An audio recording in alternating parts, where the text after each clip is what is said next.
importante, né? Você que é pai, você que é mãe, que está ligado aí na TV Candidez, né? A acompanhar neste momento o programa Bom Dia Divinópolis, porque vamos trazer uma orientação, uma dica muito importante para você, né? Vamos falar aqui sobre a importância do diagnóstico, né? Os pais, né, eles têm um papel importante nisso. Quais são os sinais, né? Em casa, na escola, que você precisa ficar atento, né, sobre a necessidade de buscar a ajuda e o apoio de um profissional. É o tema de hoje aqui do programa Bom Dia Divinópolis, porque eu recebo ao vivo aqui nos estúdios da TV Candidez o Leonardo Nascimento, ele que é neuropsicólogo, né, lá da oficina do Brincar. Vem pra cá, Leonardo, seja bem-vindo, um prazer te receber prazer aqui, é meu, ao obrigado. vivo no programa, principalmente para a gente poder convidar as pessoas a falar um pouquinho sobre esse tema que está diretamente relacionado à saúde. Eu sempre falo aqui, né, que a oficina do Brincar, ela tem um papel extremamente importante, principalmente no acompanhamento, no diagnóstico, no desenvolvimento de muitas crianças, né, que necessitam aí deste suporte, principalmente de profissionais em diversas áreas, né, seja na área da psicologia, da fisioterapia, seja na terapia ocupacional. Então a oficina do Brincar é essa grande referência aqui na cidade de Divinópolis. E o Leonardo Nascimento é um dos profissionais, né, que compõe aí esse rol de grandes profissionais que atuam aí nessa área principalmente. É um prazer te receber aqui, viu, Leonardo, para a gente falar um pouquinho, né, sobre essa importância também do diagnóstico, né? E o neuropsicólogo, ele tem um papel essencial nisso, né? Exatamente, exatamente. Primeiramente, bom dia a todos, bom dia Divinópolis, agradeço a oportunidade de estar aqui com vocês. Sim, igual ele falou, o Flaviano falou, o neuropsicólogo tem um papel essencial ali na busca no auxílio do diagnóstico diferencial, né? Através do que a gente faz, que é uma avaliação neuropsicológica. A gente trabalha muito em conjunto com os médicos, muitas vezes neuropediatra, né? Que chegam ali pra gente que às vezes não consegue identificar ali se é um TDAH, se é um autismo, ou se é uma outra questão, se é uma questão emocional. E para isso a gente precisa falar um pouquinho sobre Para isso a gente precisa do neuropsicólogo. Para isso a gente entra com a avaliação neuropsicológica, que é como se fosse um exame mais aprofundado ali das funções mentais, né? A gente faz ali vários testes psicológicos com as crianças. A gente tem ali um mapa do funcionamento cognitivo dela e aí a gente consegue ali ter auxiliar o médico nesse diagnóstico diferencial. E para você entender um pouquinho da importância, né, desse profissional, o diagnóstico correto, ele influencia, impacta diretamente no tratamento adequado, né? Exatamente. Eu gosto de falar que às vezes nem é sempre um diagnóstico. Quando a pessoa busca, ela busca talvez um direcionamento, né? Porque através do diagnóstico correto, ela tem ali aquele direcionamento de como seguir, de como vai lidar com a criança naquele momento. A gente passa também orientações para a escola, como que a escola vai poder lidar com o comportamento do aluno, como que a escola vai poder auxiliar ele no aprendizado dele, né, todas essas questões. E é esse o tema, né, que nós vamos falar hoje, diagnóstico, né? E aí os pais têm um papel importante nisso, né, Leonardo? Os pais têm o papel ali de observar, porque eles que estão, né? Os pais e a escola, eu acho, e tem que trabalhar em conjunto, mas os pais estão ali com as crianças o tempo inteiro e tem o papel ali de observar alguns comportamentos que são ali chaves, né?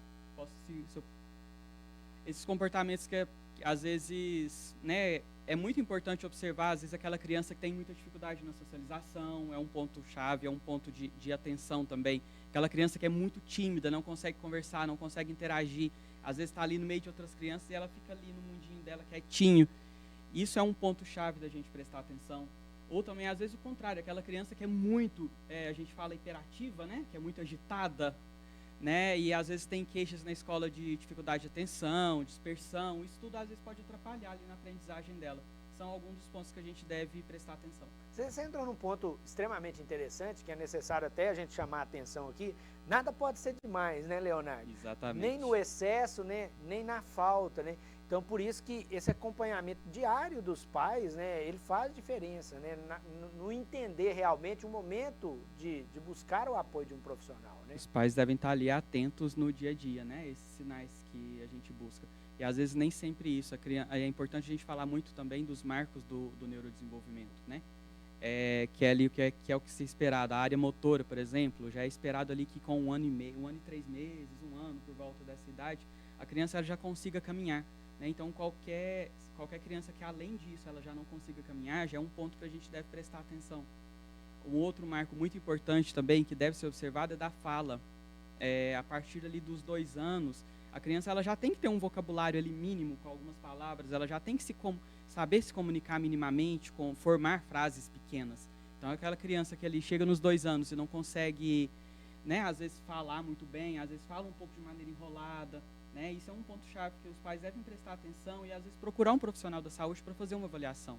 Porque o diagnóstico precoce ele tem uma importância muito grande. Né? Fazer uma avaliação ali se é uma apraxia da fala, ou às vezes se é alguma coisa que deve prestar atenção, se é algo que precisa de um acompanhamento com fonoaudiólogo, talvez, algo desse sentido. E a gente está falando aí do papel dos pais, né, que faz esse acompanhamento diário em casa, né? Mas a escola, né, a instituição de ensino, ela também tem um papel importante nisso, né? Exatamente. Hoje é o que a maioria dos atendimentos que a gente faz, a gente chega por demanda da escola, né? Que a escola às vezes está ali com dificuldade de lidar com aquele aluno e traz o aluno para a gente. Às vezes aquele aluno tem muita dificuldade na socialização, igual eu falei, que não enturma com ninguém, que não conversa com ninguém, tem dificuldade de se expressar, né? Ou às vezes também tem aluno ali que é muito disperso na sala de aula, está ali sempre no mundinho dele, né? O professor está ali explicando matéria, ele está viajando, né? Igual a gente fala no senso comum, né? E aí ele está ali viajando e isso às vezes influencia na aprendizagem. Ou às vezes também tem aquele aluno que não para quieto em lugar nenhum, sobe em cima da cadeira, sobe em cima até do muro, se deixar. Né? E isso, e a escola às vezes não sabe como lidar com aquilo, né? E encaminha muitas vezes para a gente, encaminha para o médico neuropediatra, às vezes pede a família para procurar um neuropsicólogo. A maioria das demandas que a gente chega hoje é da escola. Por isso é importante, a gente sempre fala sobre isso também, os pais terem um bom relacionamento com a escola, né? A família dentro da escola, ela é essencial para o desenvolvimento da criança, né? Eu falei antes, né? O relacionamento da escola e dos pais é primordial. Eles têm que estar ali sempre em comunicação, né? Porque a escola também, querendo ou não, passa uma grande parte do tempo com a criança ali. Ela tem ali, ela conhece várias coisas do comportamento.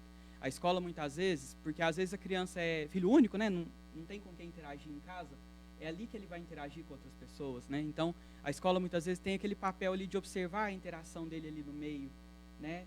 E aí é muito, muito importante essa proximidade da escola, às vezes, comunicar aos pais qualquer sinal, qualquer alteração que ela observar, qualquer dificuldade que ela tem. E é muito importante os pais estarem ali também abertos a ouvir a escola, né? E a receber isso e a, né, talvez buscar uma avaliação, dependendo do que for o caso. Nós estamos falando aqui sobre o papel positivo dos pais, né, em relação a esse acompanhamento para a questão principalmente do diagnóstico, né? Mas a gente tem que alertar também que os pais têm que tomar cuidado para não fazer o inverso, né? Porque a gente até conversava um pouquinho antes de entrar ao vivo, a gente hoje vive uma rotina muito pesada, todo mundo vive isso, né? A questão da tecnologia, muita informação, né? E aí tem a potencialização de alguns problemas, igual a ansiedade, né? E os pais têm que tomar cuidado para não passar isso para as crianças, né? Essa rotina muito enérgica, muito acelerada, né? Porque os pais são sempre um exemplo para os filhos, né? Sim, sim, sim. Essa rotina, às vezes, na criança, ela vai refletir.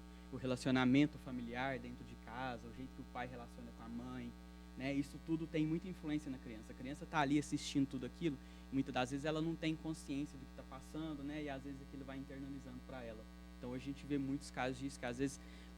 e às vezes chega para a gente para um diagnóstico, talvez, de um transtorno no neurodesenvolvimento, e quando a gente vai avaliar, é mais ali uma questão de relacionamento, é mais ali uma questão, né, talvez de ansiedade, uma questão comportamental. Às vezes nem sempre é o diagnóstico.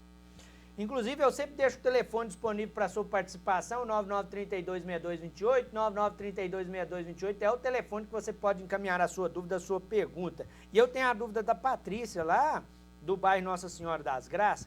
Ela está perguntando o seguinte, Léo, ela falou que o filho tem muita dificuldade de concentrar na hora de fazer os deveres, né?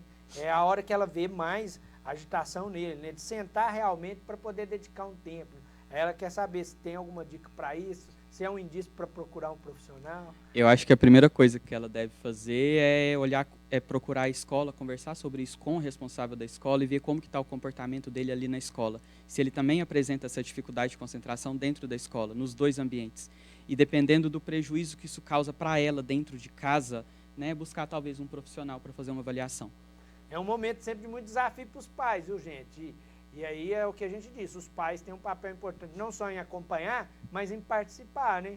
Muitas vezes os pais podem estar dispersos também, né? Aí a criança fica dispersa junto, né? Sim, às vezes a criança está ali fazendo o dever, não tem ali um acompanhamento, né? E hoje a gente vive uma vida muito corrida, né? Os pais hoje em dia também nem sempre têm aquele devido tempo para acompanhar os filhos nos deveres, né? A gente sabe que funciona assim. Hoje em dia a mãe trabalha, o pai trabalha. Muitas vezes o filho está ali com a babá, né? Às vezes a babá também tem esse papel crucial ali de estar identificando alguma coisa. Mas, assim, dentro do possível, dentro do tempo que você passa com seu filho, você ajuda ele nos deveres, é importante você estar observando isso. Eu tenho aqui a mensagem do Fernando, lá do bairro Bom Pastor, né? Aí também está entrando um assunto que a gente citou aqui, que é muito atual, né? Como dosar a questão das telas, né? Ele está achando que os filhos têm excedido um pouco. Essa questão das telas é muito importante, né? Hoje em dia não tem como você privar a criança da tela, mas também o excesso dela é demais, é prejudicial. Eu acho que não tem uma receita de bolo, não tem como eu falar 1, 2, 3 horas, né? Mas dentro ali da rotina familiar da criança, o mínimo possível de telas é interessante, né? E talvez ali estabelecer combinados com a criança, que de tal hora a tal hora, ela vai, por exemplo, poder ficar mexendo no celular, poder ficar fazer joguinhos, né? Dentro, claro, ali é importante os pais terem o controle também do que os filhos estão fazendo no celular, do que os filhos estão ali navegando na internet, né? Então é importante os pais terem sempre com esse controle dentro do tempo que a criança está ali, né? Os pais também terem esse controle e olharem. Hoje em dia tem ali no celular dos pais mesmo, eles conseguem baixar, eu não sei se é um aplicativo, cada celular funciona de um jeito, mas tem uma questão que chama controle dos pais. Eles conseguem ter esse controle parental do que as crianças estão acessando. E é importante estabelecer esse combinado, né? E não passar desse combinado. Eu acho que tudo hoje em dia baseia na base de um combinado. Se de manhã você fala com a criança, a partir olha, de 8 às 10, por exemplo, eu vou deixar você mexer no celular enquanto eu vou fazer tal coisa. É um exemplo. A criança vai saber disso, vai ter aquele combinado. Quando der 10 horas, vai ser mais fácil você tirar ela do celular e passar ela para outra atividade. É importante você estabelecer uma rotina ali, né, para a criança e deixar a criança ciente dessa rotina. Igual hoje, por exemplo, nós adultos, a gente acorda, a gente não sabe da nossa rotina. 6 horas eu vou tomar café, 7 horas eu tenho que estar no trabalho, 8 horas talvez tenha um atendimento, depois tem uma reunião. E quando a gente sabe dessa rotina, a gente já se programa mentalmente. E para a criança essa rotina é extremamente importante. Passa a ser regra, né? E regra precisa ser cumprida. Acho, dentro de casa, para estabelecer o bom convívio e a saúde, principalmente, e o desenvolvimento das crianças, né? As regras fazem parte, né? As regras e os combinados, né? Para ter regras precisa ter o combinado. Não adianta você chegar ali para a criança de uma hora para outra e colocar uma regra ali que ela não vai aceitar, né? Agora, se aquilo foi combinado antes, aí você já tem inclusive um argumento para falar com ela. Olha, desculpa, mas a gente combinou isso antes. Você lembra? A gente combinou de fazer isso e agora você ia fazer aquilo, né? Então é importante esse combinado. Isso ajuda muito, essa rotina ajuda muito na hora do cumprimento das regras. E é por isso que o programa Bom Dia Divinópolis, segunda edição, sempre traz para você a participação de convidados especiais, né, para trazer dicas e orientações importantes. Hoje eu tive o prazer de receber aqui o Leonardo Nascimento, que é neuropsicólogo. Muito obrigado, Leonardo, pela presença, viu? Seja sempre bem-vindo no programa. Obrigado, Flaviano. Obrigado a todos. E eu reforço aqui que a participação do Leonardo, ela fica disponível na íntegra lá no portal sistemampa.com.br. Aí você tem também todas as informações relacionadas à oficina do Brincar, tá aí o telefone na tela para você, tá também o perfil lá no Instagram, porque os profissionais, né, e toda a equipe lá da clínica está sempre disponível para poder responder a sua dúvida, para também responder a sua pergunta. Mas a entrevista na íntegra, ela fica disponível lá no portal sistemampa.com.br, é só você acessar o portal para poder ter a oportunidade de rever a entrevista. Bom Dia Divinópolis.